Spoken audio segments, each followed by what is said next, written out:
A maior ilusão que você pode ter na vida é pensar que você trabalha para os outros. Se eu pedir para derrubar uma porta, eu não tenho força física para isso. Mas se você me entregar um pé de cabra, eu derrubo com esse dedinho aqui, porque eu alavanquei. Então, na vida, tanto pessoal quanto profissional, principalmente na vida de negócio, nós temos que aprender a alavancar.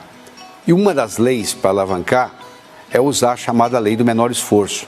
Nós vivemos a nossa vida seguindo a lei do menor esforço. Se você está acostumado a levantar às 5h30 da manhã e eu peço para você ficar na cama até às 10, é um sacrifício. Se você está acostumado a levantar às 10, eu peço você para acordar às 5h30, também vai ser um sacrifício, não é verdade? Porque nós seguimos a lei do menor esforço. Quando a lei do menor esforço é aquela que nos leva ao sucesso, está resolvido o problema. Aí nós aprendemos a fazer mais com menos. O que é fazer mais com menos? Não é aumentar o orçamento, não é aumentar horas de trabalho, não é aumentar funcionários. É aprender a produzir mais com menos esforço. Eu estou produzindo mais com menos esforço, dependendo se eu estou ou não usando a lei do menor esforço. E a lei do menor esforço, ela é determinada pela estrutura. Se você está numa sala e tem uma porta e uma janela, você provavelmente entra na sala pela porta. Você poderia entrar pela janela, claro, mas uma vez ou outra de brincadeira. No cotidiano, no dia a dia, a cada momento que você entra na sala, você não vai entrar pela janela, você vai dizer, dá muito trabalho, eu prefiro entrar pela porta. E se você entrou por aquela porta, e se é a única porta, você provavelmente vai sair por ela também. O que você está fazendo? Você está usando a lei do menor esforço. Então você tem que fazer a seguinte avaliação. Qual é a minha lei do menor esforço para mim? É uma lei de menor esforço que me leva ao sucesso? É uma lei de menor esforço que me leva ao fracasso? Porque a força de vontade em si não vale nada. Eu vou lhe entregar uma bola de futebol cheia e vou solicitar para você mantê-la no fundo da piscina.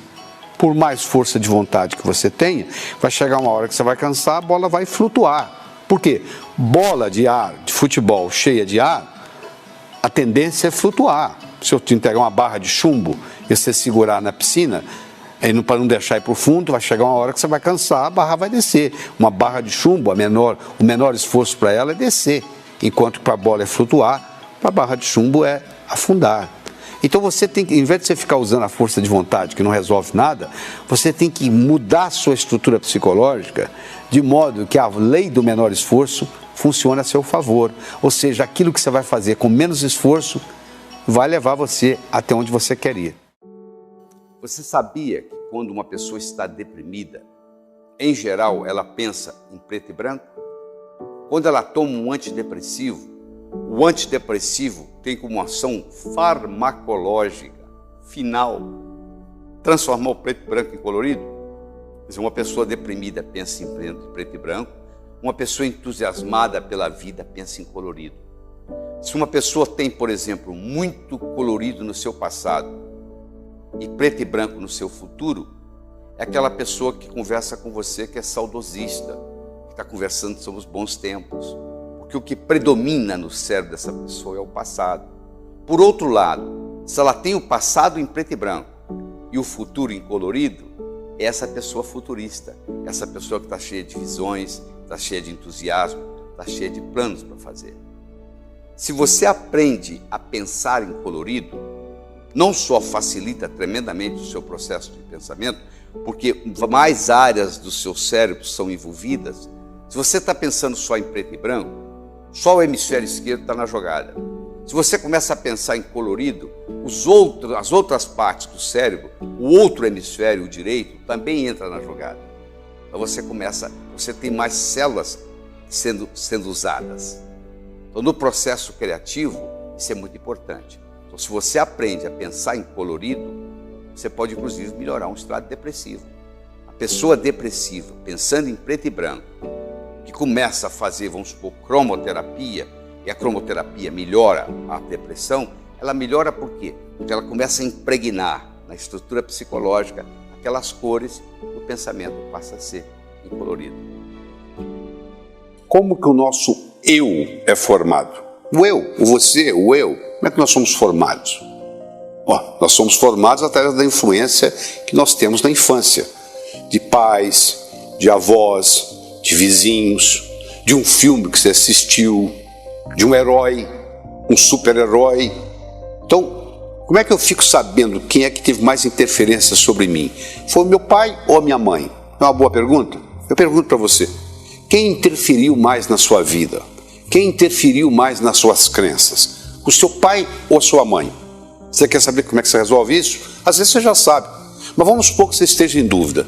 Ou quem teve mais interferência na minha vida? Foi meu pai ou foi minha mãe? Então eu vou lhe fazer uma segunda pergunta. Quem você tinha mais necessidade de agradar? Aquela pessoa que você tinha mais necessidade de agradar foi provavelmente aquela que lhe passou mais crenças. Claro que você pode obter crenças diferentes de diferentes pessoas. Você pode ter obtido a crença de dinheiro do seu pai, a crença de saúde da sua mãe, a crença de velhice do seu avô, a crença de Deus da sua avó. Ou seja, o nosso eu, o que é você hoje, o que sou eu hoje, nós somos um somatório da nossa experiência de vida e fomos criando, fomos formando esse eu, da televisão, do filme, do herói, do pai, da mãe, da professora, que às vezes teve uma influência muito grande sobre nós, às vezes até uma vizinha. Às vezes uma vizinha sua teve uma influência grande no modo como a sua personalidade é hoje. Então a nossa personalidade vai sendo criada de acordo com essas influências que nós vamos tendo em momentos especiais, principalmente momentos emotivos. O que faz a gente guardar é a emoção. Toda a memória que você tem, se eu perguntar para você qual é a memória mais remota que está na sua cabeça, você vai ver que se você sair procurando, lá você vai encontrar que tem alguma coisa de emoção, ou agradável ou desagradável. Se for agradável demais ou desagradável demais, isso cria como se fosse uma cola, que cola essa memória e ela fica ali. Então nós fomos colando isso aí, fomos fazendo isso e vamos formando esse eu. Mas eu tenho uma boa notícia. Ninguém é condenado a ser quem sempre foi. Vou falar de novo. Ninguém é condenado a ser quem sempre foi. Eu posso a qualquer momento mudar essa influência que eu tive. Se a influência que eu tive está servindo, está dando um resultado desejável, muito bem, eu permaneço com ela, não tem nada errado. Agora, se ela não está me servindo mais, está na hora de eu mudar. Eu tenho que constantemente estar fazendo um processo de atualização no meu eu, porque como o mundo está mudando, eu também tenho que mudar, não é verdade? Senão não funciona. Você não começa uma construção pela parede nem pelo teto, não é verdade? Você começa por onde? Pela base. Tudo começa pela base. É o que nós estamos fazendo aqui nesse programa. Nós estamos começando pela base. Nós estamos começando o quê? Reestruturando a nossa autoimagem, reestruturando a nossa autoestima, mostrando que isso aqui agora está equilibrado. A partir de agora, o nosso desempenho pessoal e profissional vai depender da nossa autoestima. Nunca o nosso desempenho vai ser maior que a nossa autoimagem. No momento que nós melhoramos a autoimagem, nós melhoramos o nosso desempenho pessoal e profissional. Porque para fazer isso, você tem que limpar o seu passado, cancela, deixar tudo certinho. Ah, mas não interessa. O seu pai, a sua mãe fez o melhor que eles sabiam. Eles não sabiam o que eles não sabiam. Eu trabalho com desenvolvimento cerebral há 27 anos. Todas as vezes que eu ofereci para um cérebro 2 ou mais opções, ele sempre escolheu a melhor. Posso lhe garantir que os seus pais fizeram o melhor que eles sabiam fazer para você naquele momento. Ponto. Eles não fizeram o melhor porque não sabiam.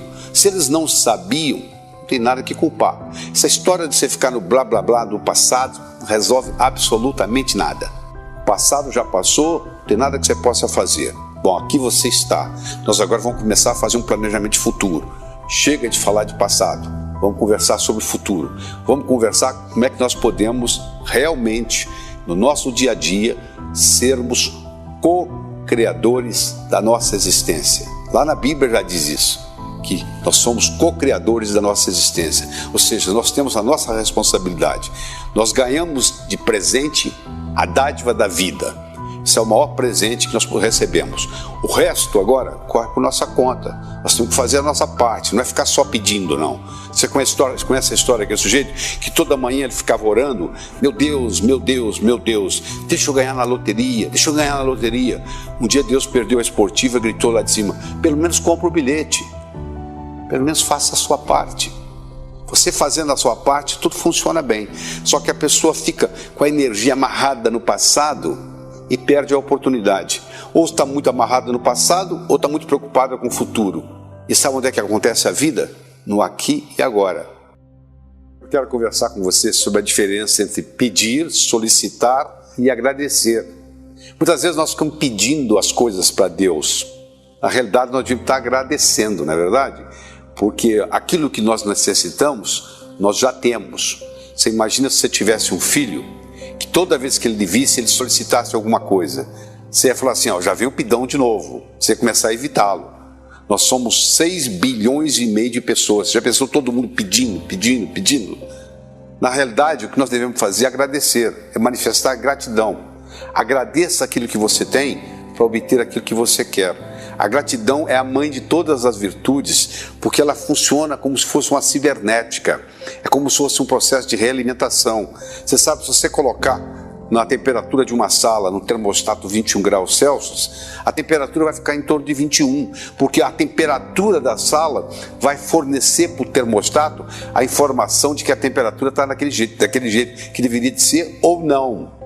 A gratidão é o modo da gente dizer para o universo, ó, eu estou satisfeito, eu tenho que agradecer aquilo que tem e gostaria de ter, e também agradecer aquilo que eu não tenho e não gostaria de ter.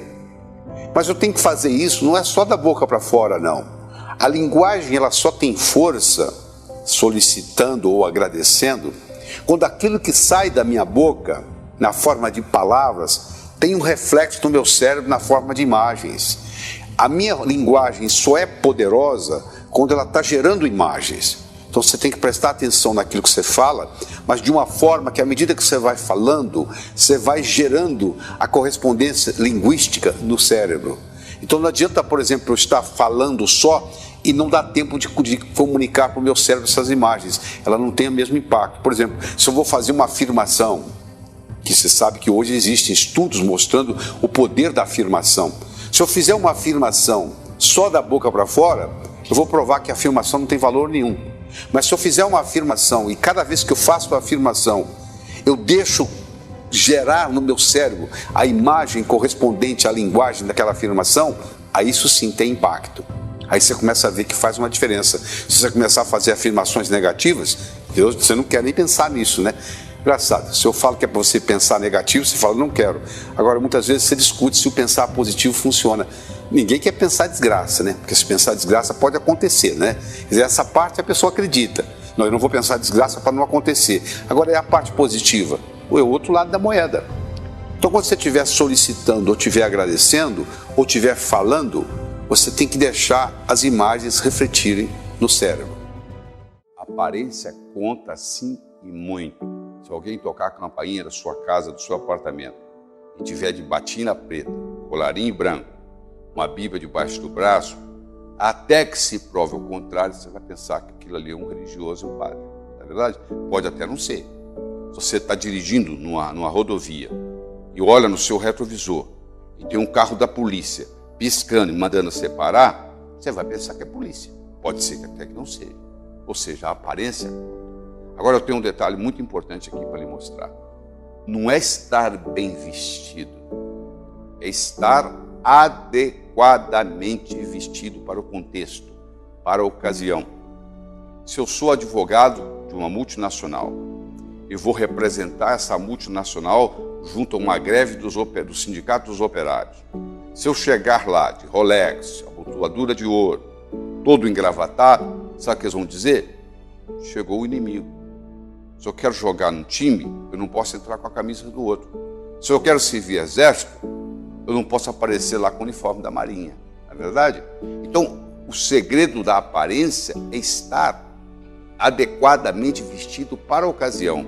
Ou seja, qual a mensagem que você quer passar com a sua imagem. Se eu sou um cantor de rock and roll, eu posso me dar o luxo de usar óculos escuros no meu show. Porque o contexto permite isso. Agora, se eu vou para uma reunião executiva, ou se eu vou para uma entrevista de trabalho usando óculos escuros, provavelmente eu não serei contratado. Aquilo vai contar negativamente contra mim. porque eu não estou permitindo às outras pessoas ver os meus olhos. É como se eu estivesse escondendo alguma coisa. Então, a importância da aparência depende do contexto. Isso é muito importante. Você tem que avaliar o contexto, a circunstância, identificar o seguinte: qual é a mensagem que eu quero passar com a minha imagem dentro deste contexto. Um homem, por exemplo, pode começar a dar uma aula e depois de 15, 20 minutos resolver tirar o paletó. O poder do homem continua o mesmo. Uma mulher já não pode tirar o blazer. Ela perde poder. Se ela começou de blazer, ela tem que terminar de blazer. O homem pode se dar ao luxo, depois de 20, 30 minutos, dizer: vocês vão me dar licença, eu vou tirar o paletó.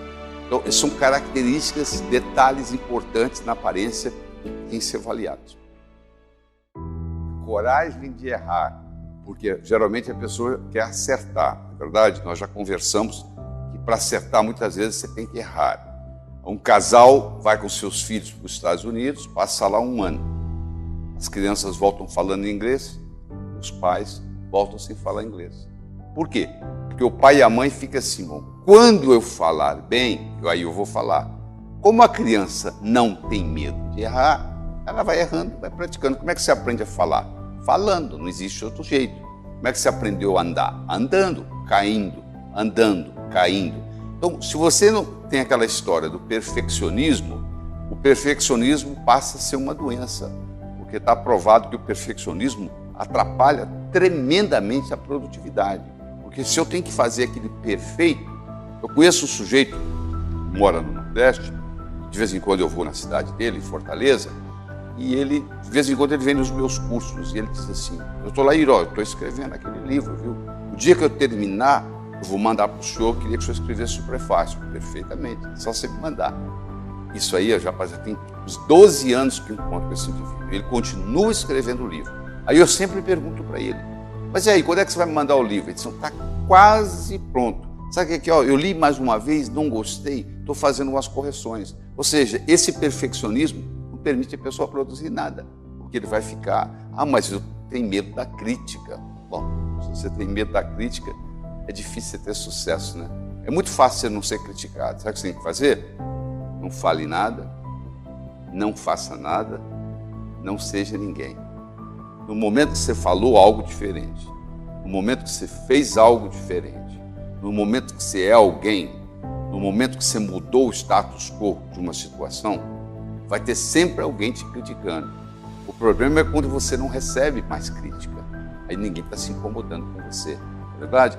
Ou seja, você tem que absorver a crítica de uma forma que ela te jogue para frente, porque ninguém consegue agradar a todos. O Buda não conseguiu, Jesus Cristo não conseguiu, Maomé não conseguiu, você não vai conseguir, eu não vou conseguir. No momento que você se propuser a agradar a todos, você vai sair perdendo na história. Porque se você for o melhor da sala, o cara que é o último não vai gostar. Se você for o pior da sala, o cara que está lá em primeiro lugar não vai gostar. Se você for mediano, nem o que está lá em cima, nem o que está lá embaixo vai gostar. Então, o segredo é você fazer de acordo com os seus valores e saber o seguinte, que para acertar, muitas vezes, nós precisamos errar. O que dizemos? Se você não disse nada, ninguém sabe se você é inteligente ou deixa de ser. No momento que você falou besteira, tem jeito de voltar atrás, na verdade. Então, por isso que nós já temos uma boca e 2 ouvidos. Somos feitos mais para escutar do que para falar. Então, quando nós estivermos em dúvida, é melhor a gente morder a língua e não falar. Porque uma palavra falada, uma flecha lançada, uma oportunidade perdida, depois que aconteceu, não podemos fazer mais nada, não volta. Você não pode trazer a palavra de volta, não é verdade? Então é muito importante isso. O que você vai dizer? Por isso você tem que fazer o seu dever de casa para saber o que você vai dizer. Mas não é só o que você vai dizer, é como você vai dizer o que você vai dizer. Você quer ver? Olha aqui, escute. Eu não disse que ele roubou o dinheiro. Eu não disse que ele roubou o dinheiro. Quem foi que disse? Eu não disse que ele roubou o dinheiro. Como é que você se expressou? Eu não disse que ele roubou o dinheiro. Quem foi que roubou? Eu não disse que ele roubou o dinheiro. Como é que ele obteve? Eu não disse que ele roubou o dinheiro. O que foi então que ele roubou? A mesma frase tem 5 significados diferentes, dependendo de onde você coloca a ênfase. Então, não é só o que você está dizendo, é como você está dizendo o que você está dizendo. Tem uma frase que eu digo o seguinte: o cantor é mais importante do que a canção. Se você tem o seu cantor favorito, tem uma canção favorita, que ele canta, que toca o seu coração, aquela mesma canção cantada por um cantor que você não gosta, não toca o seu coração.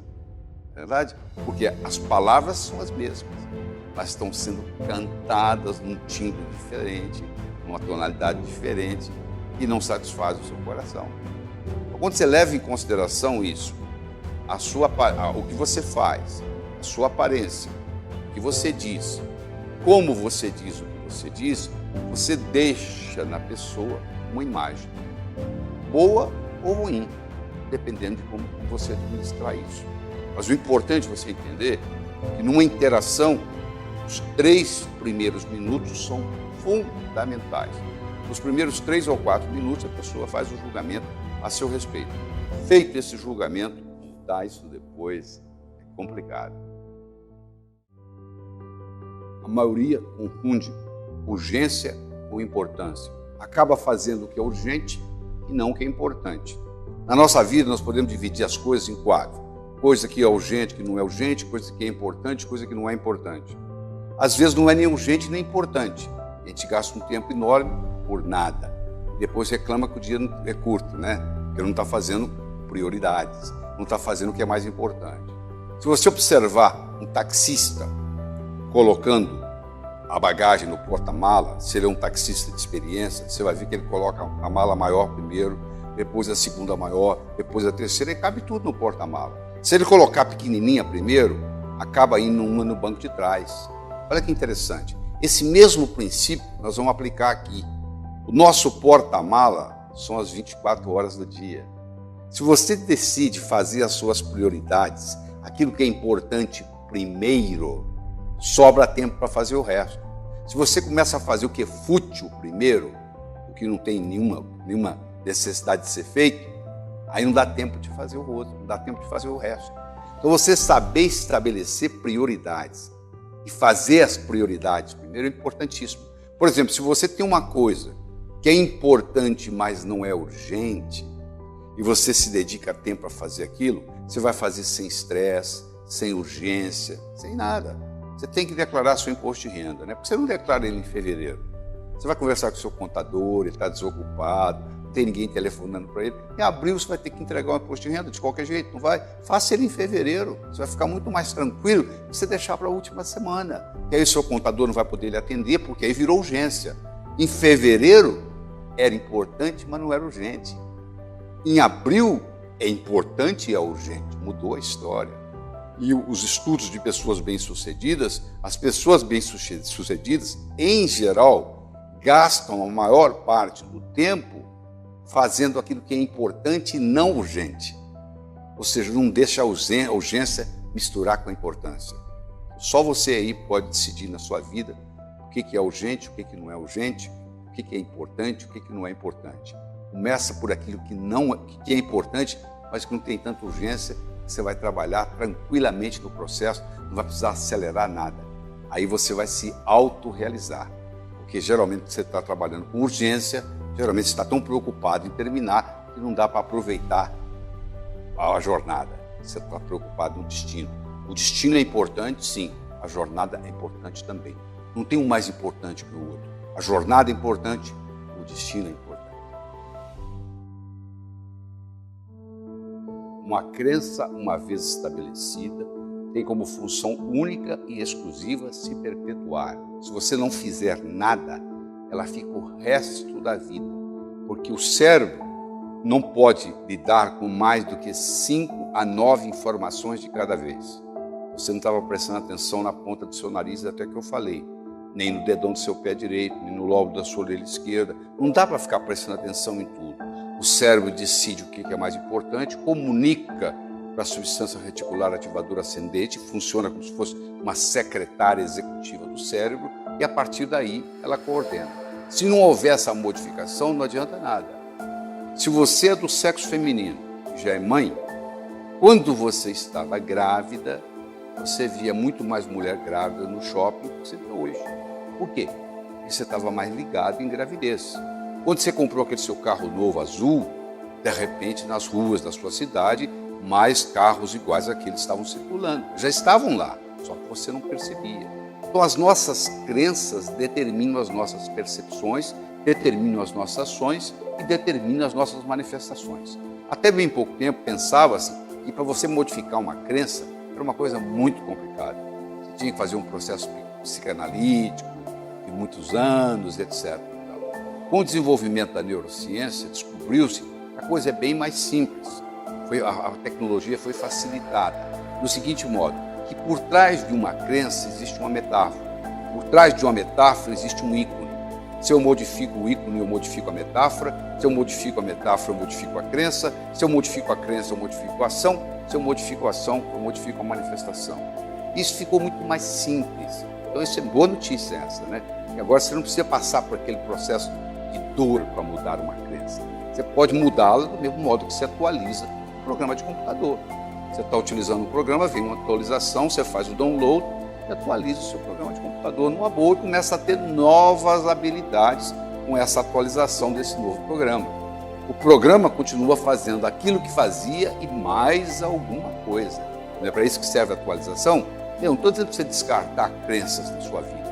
Eu estou dizendo para você acrescentar crenças importantes. E à medida que você vai acrescentando as crenças importantes e úteis, aquelas inúteis, elas vão desaparecendo por si só. Você não precisa se preocupar com elas.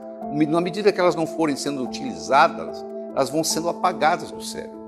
Se você não utiliza uma crença por muito tempo, ela acaba apagando. Você começa a utilizar uma nova, ela começa a criar uma rede neural nova, mais poderosa. Noivo e noiva se apresentam perante o juiz e o juiz diz: eu declaro vocês marido e mulher. A mulher levanta a mão e diz: seu juiz, mudei de ideia, não quero me casar mais. Sabe o que ele vai dizer? Tarde demais. Você agora tem que se divorciar. Eu já fiz a declaração. As palavras já saíram da minha boca. Não posso voltar atrás. Declaração cria realidade. Criou uma realidade jurídica desse casal. Não é verdade? Agora, se ela tivesse convidado o vizinho dela que trabalha no banco para fazer essa declaração, ela não estaria casada. Porque o vizinho não tem autonomia, não tem autoridade para declarar marido e mulher. Para você fazer uma declaração, você tem que ter autoridade sobre aquilo que você está declarando. Eu agora pergunto, quem tem mais autoridade sobre você? Eu espero que você tenha respondido você mesmo.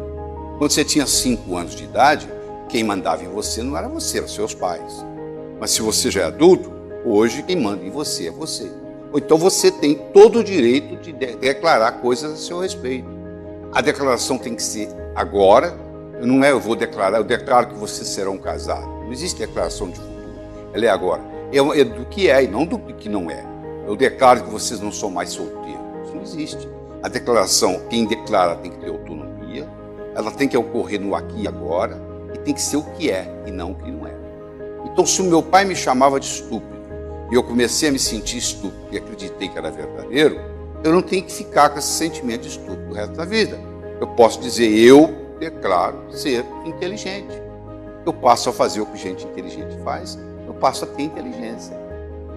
Entendeu? Então você faz uma lista daquilo que você se acha limitado, você encontra o oposto daquilo, você faz uma declaração, mas não é só da boca para fora, não. A declaração ela tem força quando o que está saindo pela boca, as palavras, dá uma reflexão de imagem, de ícone no cérebro. O segredo é o ícone que você está criando no cérebro. Então, à medida que eu vou falar, até para rezar tem ciência. Se eu falar só as palavras, não tem impacto nenhum. À medida que eu vou falando as palavras, tiver um reflexo, tiver uma formação de um ícone no meu cérebro, esse ícone vai ficar. É isso aí, desse jeito que a declaração funciona. Então, isso aí é um caminho para nós podermos usar a habilidade de sermos humanos. O que nos faz humanos e nos separa dos outros animais é que nós somos animais linguísticos. Linguagem cria a realidade e nos faz humanos. E declaração é uma habilidade de linguagem. Só quem tem linguagem pode declarar. Faz parte do espírito humano crescer. Somos ambiciosos por natureza. Ambição não é a mesma coisa que cobiça, são coisas diferentes. A ambição saudável é você crescer e deixar que os outros cresçam. Existe uma palavra japonesa chamada Kaizen. Toda uma filosofia montada nessa palavra, que é a melhora contínua. O Japão, em 1945, Hiroshima, Nagasaki, tudo destruído. Hoje, per capita, está entre os 5 melhores do mundo. O que trouxe o Japão, um arquipélago de mais de 3.000 ilhas, você imagina o que é gerenciar um arquipélago, a essa posição. A filosofia Kaizen, melhora contínua, só que nós nos acomodamos. A gente atinge um platô, um platô, e acha o seguinte, tá bom. A gente não continua nesse processo. Você imagina se você estiver num processo constante de melhora. Todo dia melhora um pouquinho, todo dia melhora um pouquinho, todo dia melhora um pouquinho. E isso muitas vezes não depende de uma educação formal, não. Uma coisa é educação formal, é você ter o colégio, você ter o diploma. Outra coisa é a educação não formal, é a experiência da vida. É esse de vontade que você tem de crescer, é de você conseguir evoluir e com a vontade de viver. Quando nós paramos de ser ambiciosos, nós começamos a morrer. Nós sabemos que uma pessoa começa a morrer quando os seus louros, o seu passado, as suas recordações começam a ficar mais importantes do que as suas ambições, mais importantes que as suas metas. Uma pessoa começa a falar muito no que ela já fez do que o que ela vai fazer. Você sabe que ela é muito orgulhosa do seu currículo que já passou. O currículo é uma coisa do passado, que já aconteceu. Eu não quero saber o que você fez, eu quero saber o que você vai fazer daqui para frente. Eu recomendo que você se concentre no futuro, porque é lá que você vai passar, é lá que nós vamos passar o resto da nossa vida. Esse futuro que está começando agora, nesse momento aí. E à medida que ele começa, ele já vira passado. E agora, ele já ficou passado. A vida vai nesse constante, passado, vai passando. E você está vivendo esse momento, esse momentinho, esse momento sutil. Você tem que viver o hoje e planejar o amanhã. Se você planeja só o amanhã, você não está vivendo a vida. Se você vive só o hoje, você também vai ter problemas. Então, a filosofia simples é viver o hoje e planejar o amanhã. O que é o impossível? É aquilo que ninguém faz, até que alguém faça. Roger Bannister foi o primeiro ser humano a correr 1 milha em menos de 4 minutos. Até então, ele, estudante de medicina na Inglaterra, até ele correr a milha em menos de 4 minutos, era impossível o ser humano correr 1 milha em menos de 4 minutos. Tinha tratados de fisiologia explicando por que o ser humano não pode correr 1 milha em menos de 4 minutos, até que Roger Bannister rompeu essa barreira dos 4 minutos. Hoje, qualquer atleta, não precisa ser excepcional, qualquer atleta profissional, qualquer corredor profissional é capaz de correr 1 milha em menos de 4 minutos. Ficou uma coisa banalizada. Mas isso um dia era impossível. Você já imaginou o que levava uma caravela atravessando o Atlântico? E você já pensou se você entra hoje num avião supersônico? Como é que é fácil? Quer dizer, uma coisa que era praticamente impossível, com a ajuda da tecnologia, se tornou simples. A tecnologia ela não é boa nem ruim. Ela ajuda a transformar o impossível no possível quando bem usada. Ela vai depender de quem está usando. Mas se você vai contra a estrutura, é complicado. Você quer ver? Tenta afundar uma bola de futebol cheia de ar. Acha que você consegue? Por quanto tempo? Vai chegar uma hora que a sua mão vai doer, você vai soltar a bola. Sabe por quê? Porque a estrutura de uma bola de futebol cheia de ar é para flutuar e não para afundar. Uma barra de chumbo, a estrutura é para afundar na água e não para flutuar. Se você quiser segurar a barra de chumbo na superfície da água, você vai cansar. Se você quiser segurar a bola de futebol no fundo da piscina, vai chegar uma hora que você vai cansar e vai soltar. A estrutura determina a função. Você entra na sua casa todos os dias por a porta naquele lugar que a porta está. Você podia até entrar pela janela, mas é mais complicado. Você entra por onde está a porta. Quando você for sair, eu vou prever que você também vai sair por aquela porta. Então, para você fazer uma modificação, transformando o possível aquilo que é impossível, muitas vezes você tem que modificar a estrutura. Às vezes você tem que modificar a própria estrutura psicológica. Porque no momento que você modifica a sua estrutura psicológica, você não precisa de força de vontade. Em 1953, eles entrevistaram todos os formandos da Universidade de Harvard. Em 1973, eles reentrevistaram quem estava vivo. Em 1953, eles fizeram várias perguntas. Uma delas era a seguinte: o que você vai fazer nos próximos 6 meses, 1 ano, 5 anos, 10 anos, 15 anos depois de formado? Você imagina uma pergunta dessa para um jovem se formando. A maioria não tem a menor ideia. Uma pequena minoria tinha uma ideia do que ia fazer. Uma minoria menor ainda, ou seja, 3%, tinham por escrito o que eles iam fazer nos próximos 6 meses, 1 ano, 5, 10, 15, 20 anos. 20 anos depois, 1973, quando reentrevistados, esses 3% que tinham por escrito o que iam fazer na vida, valiam mais financeiramente do que os 97% juntos.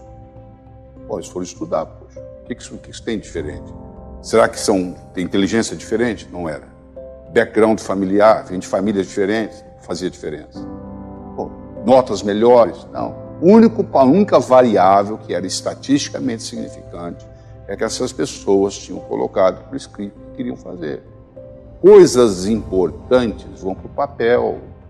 Você não vai num banco, aperta a mão do gerente e sai com dinheiro. Você vai ter que assinar. Você deve. Você não compra uma casa e fica no papo. Você tem que assinar. Você não casa, você tem que assinar.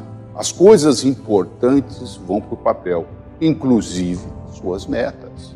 Uma coisa é você pensar na meta. Outra coisa é você passar a meta para o papel. Nesse processo de passar do cérebro para a mão, faz uma diferença enorme. Você realmente se conscientiza daquilo que você quer fazer. Então, de vez em quando, você tem que escrever as suas metas. Você tem que colocar para você mesmo, para você ver fora de você.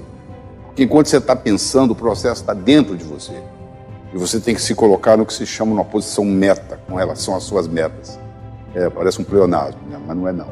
É se colocar numa posição meta com relação às suas metas.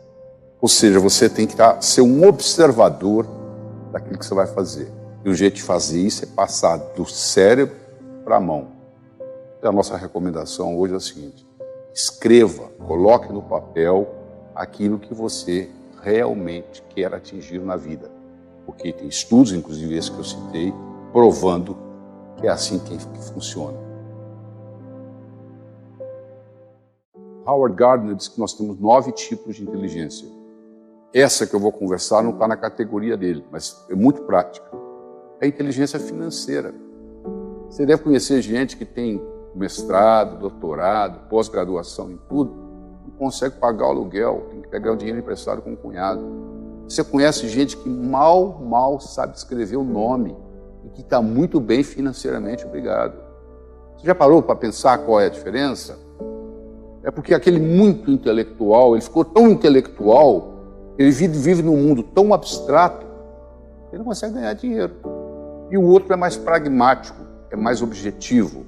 Então, essa riqueza, ela depende de uma inteligência. Primeiro, ela depende de uma ambição, né? Porque tem gente que simplesmente não quer.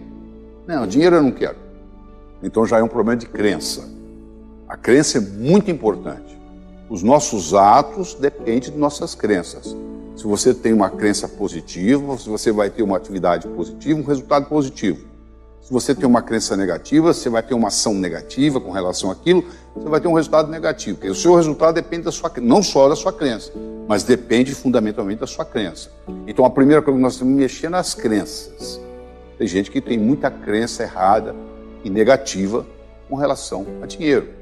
Eu recomendo você ler um livro meu chamado Enriquecer, Ambição de Muitos, Realização de Poucos, onde nós trabalhamos nessas mudanças de crença. É uma coisa que não se muda da noite para o dia. Tem que ser trabalhado, pensado, repensado, ouvido. Bom, isso é uma parte do processo. É você acreditar que é possível. Mas só acreditar não é o suficiente.